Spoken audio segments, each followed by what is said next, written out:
면접 망쳤다는 생각에 머릿속은 복잡했어. 카시어링 반납 시간은 다가오는데 퇴근길 정체는 왜 또 이렇게 심한 건지?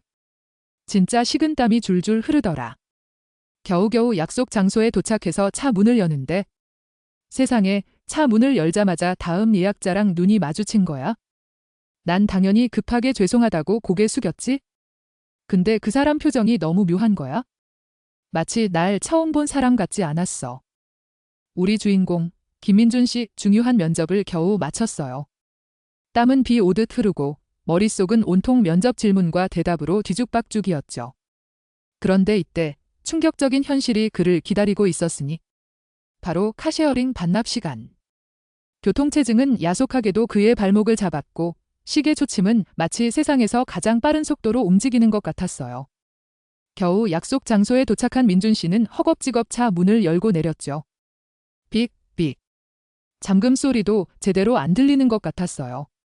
주차된 차량 주변을 빙빙 돌며 혹시나 하는 마음에 사진을 여러 장 찍고 흠집은 없는지 놓고 온 물건은 없는지 정신없이 확인했어요. 면접 결과에 대한 불안감이 그의 심장을 마구 조여왔지만 그래도 무사히 차량을 반납했다는 안도감이 찾아왔어요. 후, 한숨 돌리며 그는 주머니에 손을 넣어 그토록 소중한 행운의 펜을 만져봤어요. 아버지가 주신 그 펜, 항상 그의 옆을 지켰던 부적 같은 존재였죠. 그는 펜이 잘 있음을 확인한 줄 알았지만 사실 그 펜은 차 안, 조수석 발판 구석에 외로이 떨어져 있었던 거예요. 그 사실을 꿈에도 모른 채 민준 씨는 애써 미소를 지었죠. 곧이어 일어날 일을 전혀 예상하지 못하고 말이에요. 그렇게 민준 씨가 차 문을 잠그고 돌아서려던 바로 그 순간이었어요. 스마트폰을 든 한 여자가 정확히 그 차량을 향해 성큼성큼 걸어오는 게 아니겠어요? 이지혜 씨였죠. 그들은 곧 눈이 마주쳤어요. 짧고도 어색한 침묵이 흐르는 동안 지혜 씨는 살짝 눈썹을 올리며 민준 씨를 응시했어요. 마치 다음 예약자가 당신이었군요. 라고 묻는 듯한 눈빛이었죠. 민준 씨는 늦어서 죄송하다는 듯 어설프게 고개를 숙였어요. 얼굴은 벌개졌고요. 지혜 씨는 말없이 짧고 시원하게 고개를 끄덕일 뿐 별다른 말 한마디 없이 차 주변을 꼼꼼히 둘러보기 시작했어요. 그녀의 시선은 날카로웠고 모든 것을 스캔하는 듯했어요. 민준 씨는 불편한 마음에 서둘러 그 자리를 뜨려 했어요. 괜히 더 머무르면 민폐일 것 같았거든요. 그 짧은 순간 두 사람은 서로를 탐색하는 듯한 시선을 교환했죠. 왠지 모를 긴장감이 공기 중에 가득했어요. 그들의 첫 만남은 이렇게 어색하고도 미묘한 여운을 남긴 채 마무리되는 듯했죠.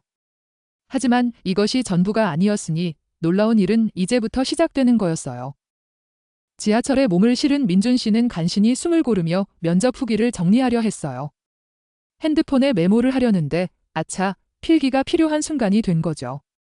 그는 습관처럼 주머니를 뒤적거렸어요. 아버지가 주신 그의 모든 중요한 순간을 함께했던 부적과도 같은 행운의 펜을 찾기 위해서요. 그런데 이게 웬걸, 주머니는 텅 비어 있었어요.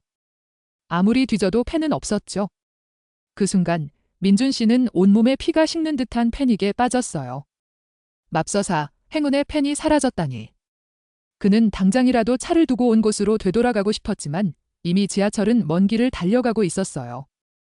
초조함에 그는 카시어링 회사 고객센터에 전화를 걸었어요. 혹시 다음 이용자와 직접 연결해서 펜을 찾을 수 있을까 하는 일말의 희망을 품고서요. 하지만 돌아온 대답은 그를 절망의 나락으로 떨어뜨렸죠.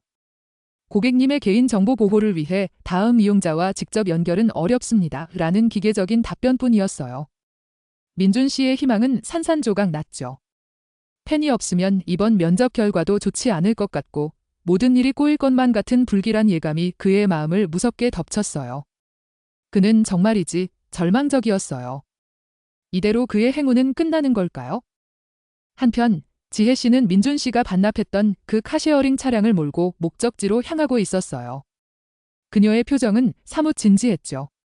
중요한 면접을 앞두고 있었거든요. 동료와 통화를 하며 면접에 대한 정보를 주고받고 있었는데 놀랍게도 그녀가 지원한 회사는 다름 아닌 민준 씨가 면접을 봤던 바로 그 회사였어요. 그녀는 잠시 정차한 틈을 타 조수석 발판에 떨어진 물건을 발견했어요. 작은 검은색 물체였죠. 그녀가 펜을 주워 올렸을 때 그녀의 눈이 휘둥그레졌어요.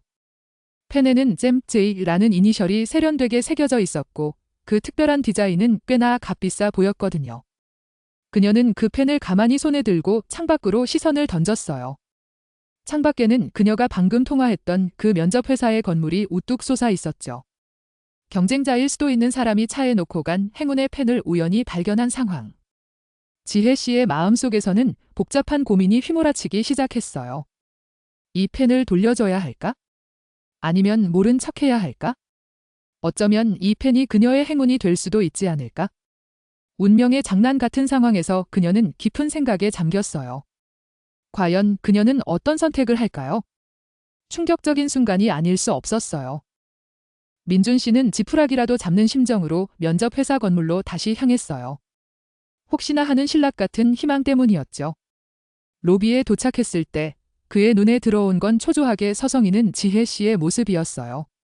민준 씨의 얼굴에는 당황함과 동시에 희미한 희망이 스쳤고 지혜 씨는 민준 씨를 보자마자 모든 것을 짐작한 듯한 얼굴로 그를 응시했어요. 그녀의 손에는 여전히 그 펜이 쥐어져 있었죠. 길고도 무거운 침묵이 두 사람 사이에 흐르는 동안 공기는 마치 얼어붙은 듯 했어요. 그 어떤 말도 필요 없는 순간이었죠. 두 사람의 눈빛은 서로를 깊이 탐색하고 복잡한 감정들을 주고받았어요. 결국 지혜 씨는 천천히, 아주 천천히 손에 쥐고 있던 펜을 민준 씨에게 건넸어요. 어떤 설명도, 변명도 없었어요. 다만 정정당당하게 겨뤄보자는 듯한 복잡하면서도 단호한 눈빛이 오갔을 뿐이었죠. 민준 씨는 그 펜을 받아들고 지혜 씨의 눈을 바라봤어요. 거기에는 고마움과 미안함, 그리고 왠지 모를 존경심 같은 것이 뒤섞여 있었죠. 두 사람은 서로에게 짧고 강렬한 메시지를 전달한 셈이었어요. 이 순간, 단순한 물건을 돌려주는 것을 넘어선 예상치 못한 양심과 결단력이 빛을 발했던 거예요.